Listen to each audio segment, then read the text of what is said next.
and welcome back to the Hybrid Friends. Today I have the awesome Lisa from Dell with me. You may already know from LinkedIn, X, and other social media channels.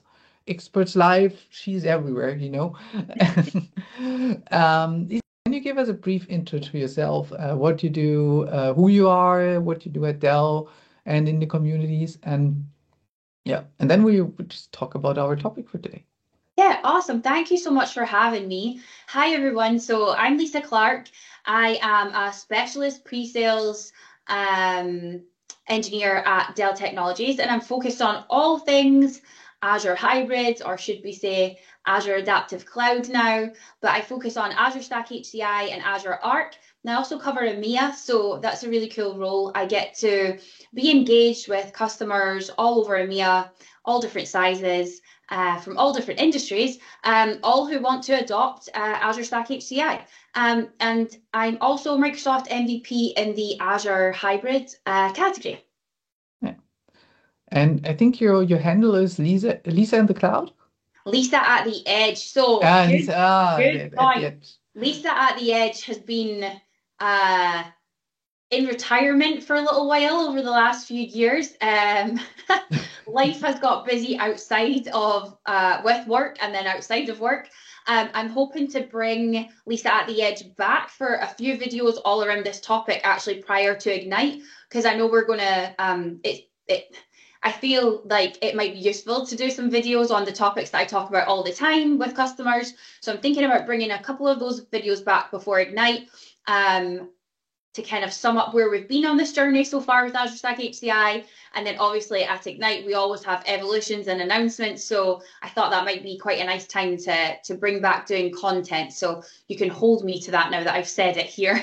Yeah, and we will definitely link to your channels in the description as always. But let's talk about a topic today, which is quite interesting but also confusing for our customers. We will talk about OEM licensing for Azure Stack HCI.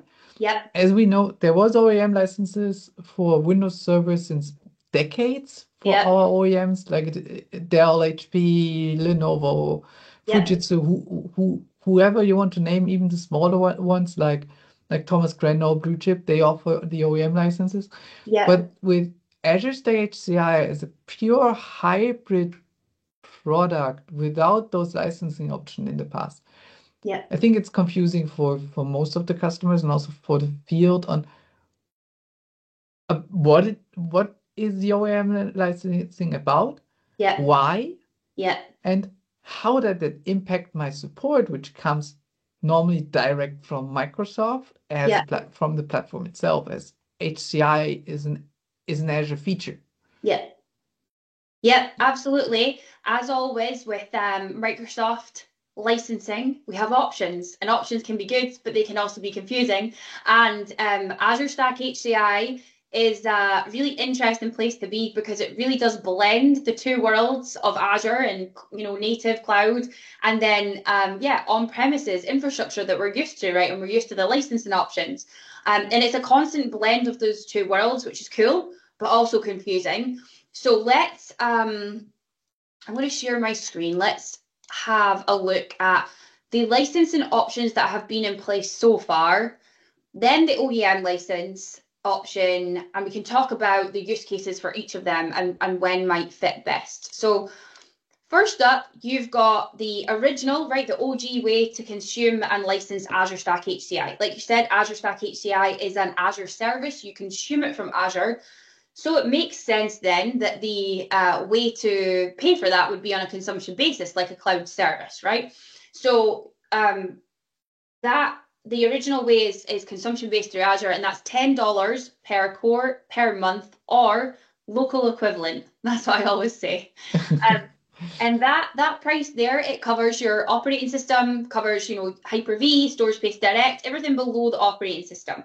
But it doesn't include guest OS licenses like, for example, Windows Server does, right? That includes unlimited guest OS licenses. So you've got options there. You can transfer your own licensing if you have some and you have software assurance, or you can go ahead and you can license your cores again for that unlimited guest OS license. It's called the Windows Server subscription. This slide says Windows Server Data Center 2022, but obviously when 2025 comes out, that will be available, right? And that's known as the Windows Server subscription option. So you could, if you But wanted to go all consumption, license for the operating system and your unlimited guest OS licenses. It also includes, so as we only see Kubernetes here, it also includes the pay-as-you-go for the Arc extensions, Defender, Log Analytics, AVD, etc. So there would be more boxes Yeah. beneath that, but everything is pay as you use. There's nothing included Yeah. for that specific part, and there's nothing covered with, as you already said, software assurance, hybrid use benefits, end of life support service, etc. It's all comes on top with the pay as you go Azure subscription type.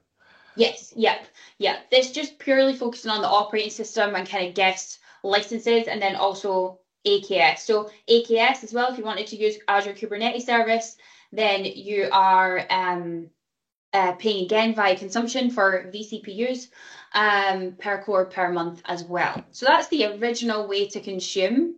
Um, it's definitely not the one I see the most of. The one I see the most of is the second method. So this is where the Azure Hybrid Benefits program comes in. And so customers who have Windows Server Data Center and they have software assurance with that Windows Server Data Center can transfer those cores that they've already paid for and consume Azure Stack HCI cores. And that brings with it that unlimited guest OS licensing feature that you get with Windows Server. And it also brings the equivalent of cores to vCPUs for Azure Kubernetes Service. And this is definitely the one I see a lot of. Actually speaking to I've spoken to more VMware customers in the last year than I have in my entire career. And when they're looking at alternative hypervisors, a lot of them do have investment in Windows Server Data Center already, and they do have software insurance. They're either using the Azure Hybrid Benefit program to license, virtual machines in Azure, and then they're looking at Azure Stack HCI, and it makes really, financial sense when they're stacking up the costs. If they've already got the cores covered and it will already bring guest OS licenses, customers are really looking at this, whether they have it or looking to kind of procure Windows Server Data Center and software assurance to license in this way. So it's a really popular option. Yeah, that's normally if you would have had a VMware environment, you would have needed or lots of those customers already used Windows Server software assurance to license their guest VMs. So normally those licenses are already available. Maybe one word to the pay-as-you-go and where I see the use case for it. I have a lot of customers who have test environments. Yes. Where they just test features. You don't want to waste your important and proper SA licenses to that. There are maybe a few servers where you can just reduce the cores or or shut down virtual machines or shut down features, services. There, and Azure's the pay-as-you-go subscription is perfect because you can just order the servers, test your environments, reduce the cores or remove all virtual machines, reduce the cores for the operating system to, let's say, 2. To do maintenance on the HCI OS itself, updates, etc. And as soon as you have another use case, you just give it the 160 cores again, test your use case, and after you tested it, you just remove the cores. And I know with Dell it's pretty simple now using the ID rack, and it's nearly in real time. So it's for test environments, it's really cost saving option, but moving to the fixed licensing model is more really for production 24/7 workloads where you need to have all resources available all the time.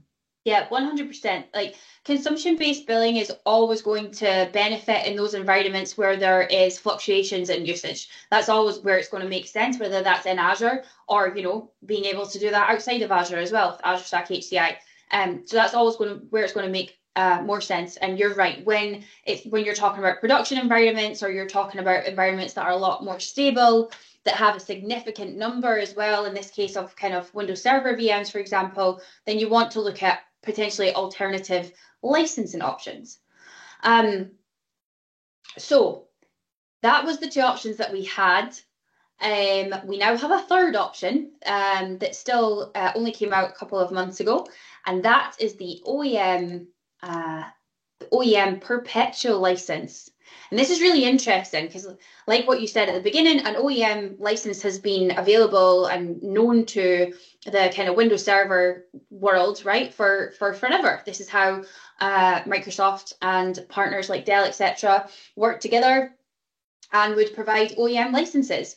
And it's funny because, you know, we've seen VMware go from perpetual to subscription, and here we had subscription, and now we're adding the option of perpetual. So really, there is it's good to have options, right, but it can be confusing. So let's talk about the Azure Stack OEM license bundle. It's a perpetual license. It's a single license that has a bundle within it, and it's pre-installed on the hardware, and there's a single price. And importantly, it is tied to the hardware for the life cycle of the hardware. We'll talk about that in a minute. But what does it include? It includes your Azure Stack HCI OS licensing, right? Your cores for your operating system. It also includes that unlimited guest OS license capability. And it also includes unlimited AKS licensing. So unlike with the Azure Hybrid Benefit Program, where the amount of cores that you have licensed already and you're transferring, you can get the same in vCPUs for AKS. With a perpetual license, the OEM license, you're getting unlimited AKS licenses there. So that's what it includes. A few key things to note.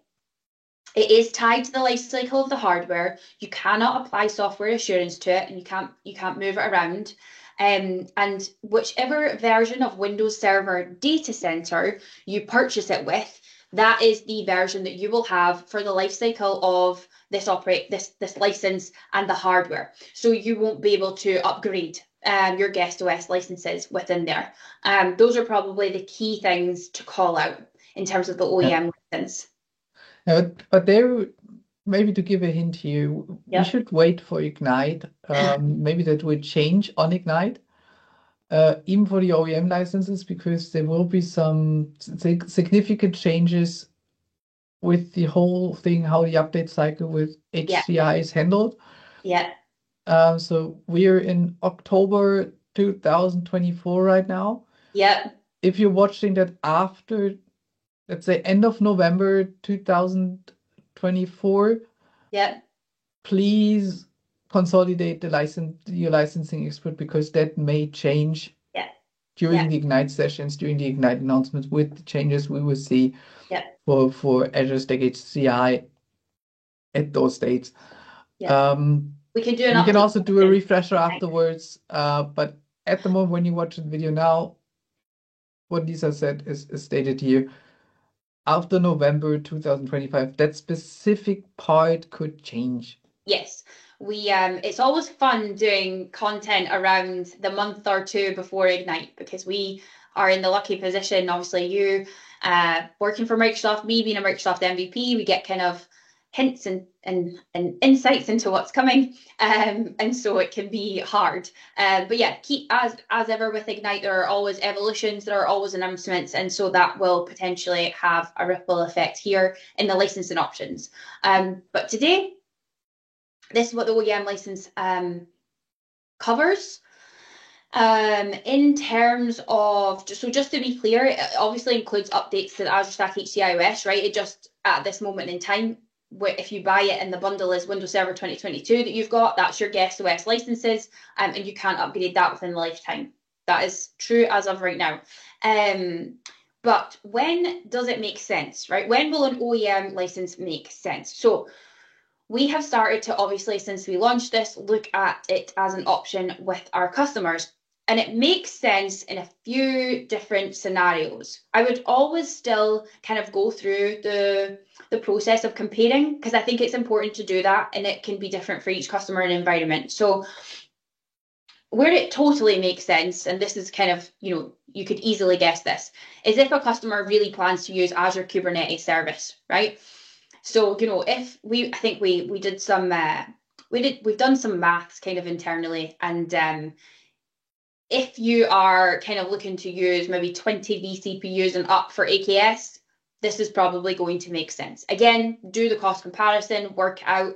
But if you're going to be AKS heavy, if you're adopting containers and that container platform is Azure Kubernetes Service, both in Azure and on-prem or at the edge with Azure Stack HCI, then it's going to probably make a lot of sense for you. Again, we'll see if there's any updates there as well post-Ignite. The other major kind of use case where it makes sense is just convenience, right? There are still customers who would like to pay for their software or their licensing at the same time as their hardware and have it wrapped up in there. You can do that kind of with the Azure Hybrid Benefits, but you're still paying that monthly payment for software assurance, right? So if you just don't want to have any monthly payments and you want to keep it simple, convenience, this is going to make sense. Yeah. It also comes from the business model. So when you're in manufacturing, you're normally better with CapEx costs because you always have your machineries. You need to you need to upcycle where you need to reinvest. And your financial model, it may make sense to have it as a CapEx cost. When you're a startup or you're building up your business, you would maybe prefer to have the OpEx costs so that you can turn down and tear down any time needed. If you see your business model is not working or you need to shift your strategy or maybe want to just get rid of all that stuff which you had for your previous business model and then change yourself or staying flexible. So there's often really those requests. So that's what I hear. What's the best model for me? It's that it's depending. Normally I say it's depending on your business model. Do you prefer to have lots of tax savings because you can do a lot of CapEx? Yeah. Please go for it. If you don't have that option and you're still growing or you still need to shift a lot, try to do as much as possible on OpEx. Yep. You need to take into account both sides here. You need to take into account the size of the environment, the number of virtual machines, the workloads that you're going to be running. And then you also have to ask, how does the finance department prefer, right? Do they prefer CapEx? Do they prefer OpEx? What industry are you in? How do you write down your technical debt? How many years do you normally write things down for? That all needs to be taken into account as well. And the good thing is we have options, right? And that's another thing that I would say is if you are going to be running this hardware for 5 years or maybe even to 7 years, it really does start to make sense then as well. Whether you're using AKS or not becomes super cost efficient. And it could become more cost efficient sooner. Again, it depends on kind of the size of the environment, how many virtual machines you're running, what workloads you're running, etc. But the good thing is that we have options. Okay, so now we discussed what the OEM license is and for whom it is most likely. But there's always, with Windows Service, we had always the support implications. With the OEM license, there was never the option for direct support with Microsoft. There was always the OEM comes first, most likely second level. And then there was the option for if the Dell support. So I worked with the Dell support and also with the Dell software support guys when I was at Dell. And there was always the option then for them to escalate those specific cases for Windows Server or Exchange or whatever you purchased with your server to the Microsoft support, get a third level on the phone or via email or ever to interact with Dell or even with a customer to help with that issues. How does that change with Azure Stack OEM license as an Azure feature? Yeah. So it changes and it doesn't change. So it depends how you're purchasing your Azure Stack HCI, right? What platform is it? Is it integrated? Is it Premier? Because that brings with it some requirements from OEMs to provide solution level support. So to support the operating system, Hyper-V and Storage Space Direct. But ultimately, what it means for the OEM license is that the OEM will provide that level one support, and they will provide level two support, and then they will back off to Microsoft for any level three support. And that's a system that is, again, already in place for those OEMs who are providing integrated or Premier solutions for Azure Stack HCI, because we have to have that integrated support, right? So, yeah, it will work the same way as kind of you described in the traditional sense of an OEM license, is that you go to your OEM for support from, and what I would say is kind of like the operating system down, right? So operating system, Hyper-V, Storage Space Direct, etc. Cool, like go to your OEM for that. If you're running AVD on Azure Stack HCI or it's AKS, that's potentially where you want to go, either via Microsoft or your CSP or whoever you get your Azure support from. They will, of course, always check, is Azure Stack HCI up to date? Is everything working there? And then they can just focus on supporting that Azure workload. But that's largely how it works with the OEM licensing now coming into play in terms of support. And Reep, as someone working for Microsoft here, what I learned throughout my past with support, even if it's CSP licensing, even if it's OEM HCI OEM licensing now, we always benefit to have at least standard support on the Azure subscription, because everything we run in that subscription inherits that level of support. And it opens another option to have support from Microsoft directly. It's the same with the CSP, or we can compare it with the CSP contract for Azure. If you purchase your Azure subscription and tenant through a CSP, your CSP, your license seller, will be the first line of support. Again, first and second level, most likely. And then they will hand over to Microsoft. But if you put in a standard, at least a standard license, which is, I think, $100 a month, on top of those subscriptions, there's still the option to open a support request for the customer to Microsoft directly. Yeah. And that's something I personally prefer with an Azure environment, to say, hey, yeah, it's $100 a month, but it's like an insurance. You have life insurance because if something happens and you're dead, your family is covered. And it's the same with the infrastructure. It's the same with your HCI. If something happens and it's not OS related in this case, it gives a quicker option to get the life savings and get the additional support we need for to solve those issues. Yes. So that is basically everything about the OEM license that you need to know. People have been a little bit confused, like, where is the certificate of authenticity, right? The COA that you would usually get in an OEM license for Windows Server. It's different here, right? It's taken care of differently. It's at the BIOS level in the hardware, right? That actually contains the key for the VHD. The customer, then uses the VHD. That's what they need to deploy VMs, etc. So it brings with it a lot of kind of how traditional OEM licenses worked, but in this new world where it's bundled and it's activated in Azure.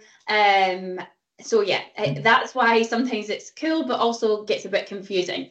And it's maybe also handled different from OEM to OEM, as we discussed it before our call, but it's maybe handled different how you do the support, how you engage with support when, for example, using Dell Apex, where you have a lot of things integrated from your platform itself, which you need for your MC nodes. But then you have HP, Supermicro, Lenovo, who don't have these, let's say, management umbrella on top of their servers, where you maybe need to have a different portal, where you need to have a different way to engage with support with your account teams. And that's always one thing which need to be discussed with the OEM individually on, I want to do that. How is the process? How do we handle that with your specific support? Yes. Yes, because for us, like you say, we have this license pre-installed. That's how it's activated and integrated into our, whether it be our Premier solution or our integrated solution. But yeah, definitely check with whatever vendor that you're purchasing the license from, and just check, how is it activated? How does the support work? And get that clarified.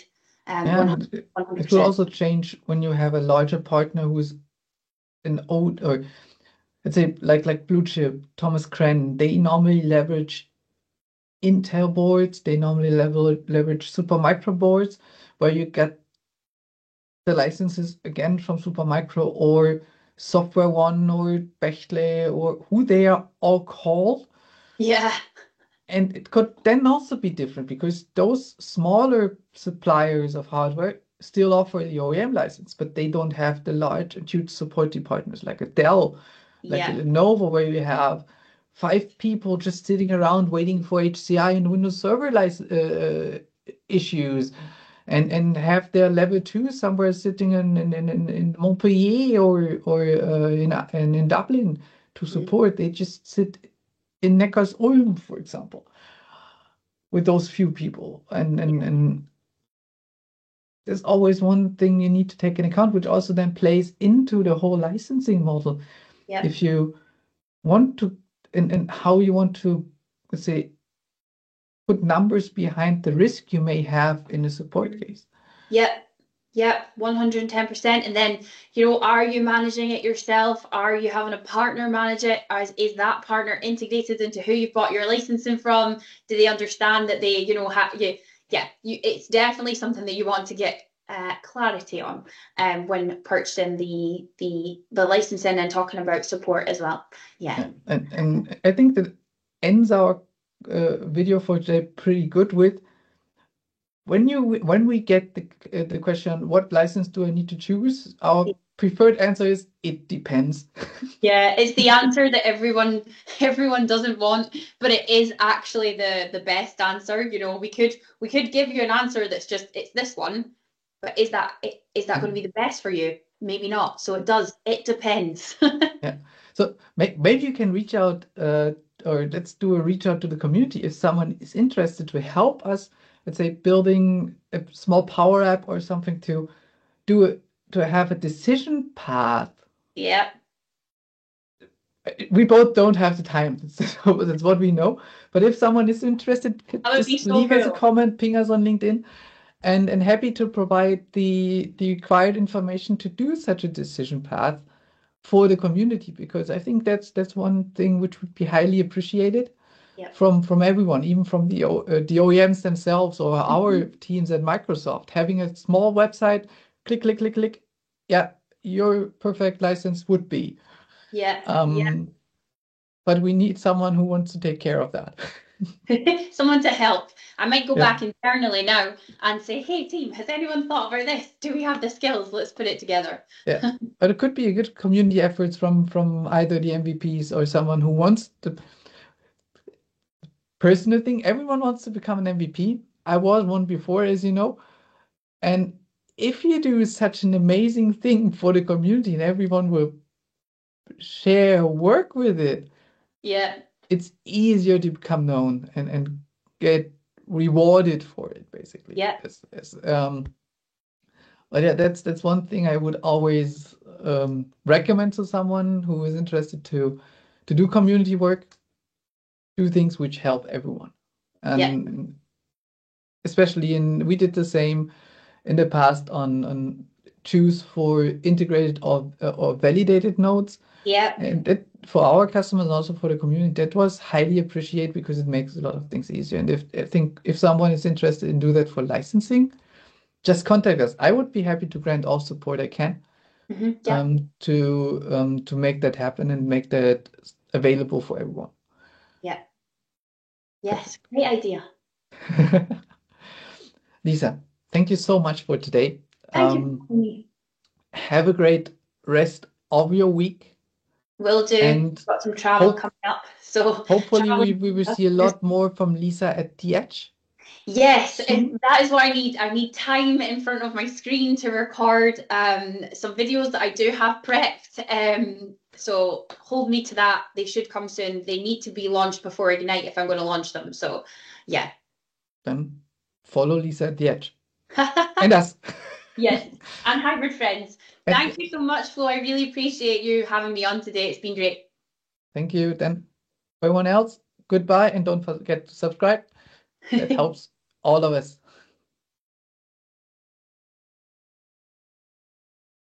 And